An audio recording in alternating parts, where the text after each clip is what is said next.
വീണ്ടും നമ്മൾ കയറ്റം കയറിക്കൊണ്ടിരിക്കുകയാണ്. ഒരു ഫോറസ്റ്റിൻ്റെ റെയിൻ ഫോറസ്റ്റിൻ്റെ ഭാഗങ്ങളാണ് ഇത് കാണുന്നത് കേട്ടോ. വിജനമായ ഒരു പ്രദേശമാണ്. ഒരു വണ്ടികളും ഇല്ല, ഒന്നുമില്ല. ഇതിനകത്ത് അങ്ങനെ പ്രത്യേകിച്ച് കാട്ടുമൃഗങ്ങളെ ഒന്നും തന്നെ കണ്ടില്ല കേട്ടോ. ഒന്നും തന്നെ ഇതുവരെയും ശ്രദ്ധയിൽപ്പെട്ടിട്ടില്ല. ഇനി ഉണ്ടോ എന്നുള്ളത് എങ്ങനെയാണെന്നുള്ളത് അറിയില്ല. ഏതേലും വളവ് തിരിഞ്ഞു വരുമ്പോൾ ആന നിപ്പുണ്ടോ എന്നുള്ള ഒറ്റ പേടി മാത്രമേ ഉള്ളൂ. കൂട്ടൊരു ഫോറസ്റ്റാണ് നമ്മുടെ എന്താ പറയുന്നത്, വയനാട് പോലെ തേക്കടി അങ്ങനെ ഒരു റൂട്ടാണ്. ഷോളയാർ റൂട്ട്, ആനകളൊക്കെ കാണുന്ന റൂട്ട് പോലെ ഫീൽ ചെയ്യുന്നുണ്ട്. എനിവേ ഇപ്പോൾ നമ്മൾ തിരിച്ച് ഇറങ്ങിക്കൊണ്ടിരിക്കുകയാണ് കേട്ടോ. നല്ല മനോഹരമായ കാഴ്ചകൾ.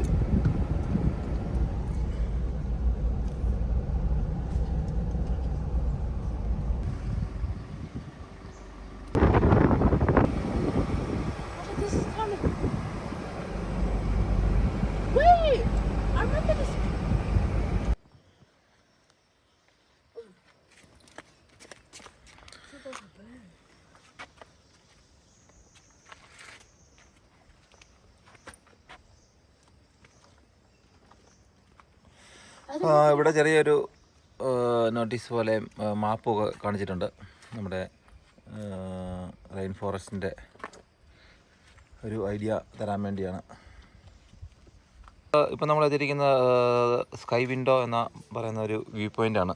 അവിടെ സ്കൈയെ ടച്ച് ചെയ്യാമെന്നാണ് പറയുന്നത്.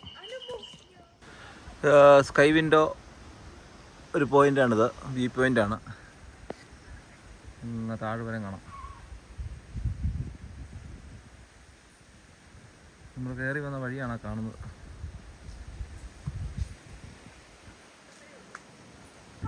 ഇതൊരു സെക്കൻഡ് പോയിന്റ് ആണ് കേട്ടോ, സ്കൈ വിൻഡോ.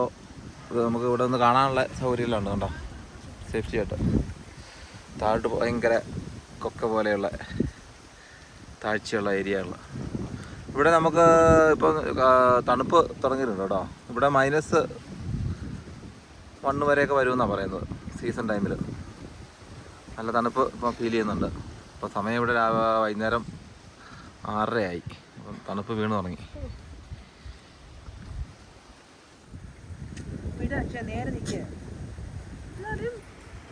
ഹലോ, അങ്ങനെയാണ് ഇവിടുത്തെ കാഴ്ചകൾ കണ്ടോ.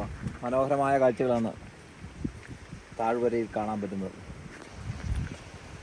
അതിമനോഹരമായ കാഴ്ച. ഞാൻ പറഞ്ഞില്ലേ, ചെറിയ തണുപ്പ് വീണിട്ടുണ്ട്. ഇപ്പോൾ തണുപ്പിൻ്റെ സീസണല്ല, സമ്മർ ടൈമാണ്. എങ്കിൽ പോലും വൈകുന്നേരം ആയപ്പോഴത്തേക്കും ചെറിയ തണുപ്പ് വീണിട്ടുണ്ട്. ഇനി അങ്ങോട്ട് പോകാൻ കിടക്കുവാണ്, അങ്ങോട്ട് വഴി ഇനിയും കിടക്കുവാണ്. ഓരോ വ്യൂ പോയിന്റ് ഇങ്ങനെ ഉണ്ട്. അങ്ങോട്ട് പോയി കഴിഞ്ഞാൽ ഇനിയും സമയം എടുക്കും. നമ്മൾ ഇപ്പം സന്ധ്യയായി. ഇനി അങ്ങോട്ട് പോയി കഴിഞ്ഞാൽ നമുക്ക് തിരിച്ചു വരാൻ നമ്മൾ ഇരുട്ടാകും. അതുകൊണ്ട് ഇവിടെ വെച്ച് നമ്മൾ ഇവിടുത്തെ കാഴ്ചകൾ നിർത്തുകയാണ്. താഴോട്ട് ഇറങ്ങുമ്പോൾ ഉള്ള കാഴ്ചകൾ നിങ്ങളെ കാണിക്കാം.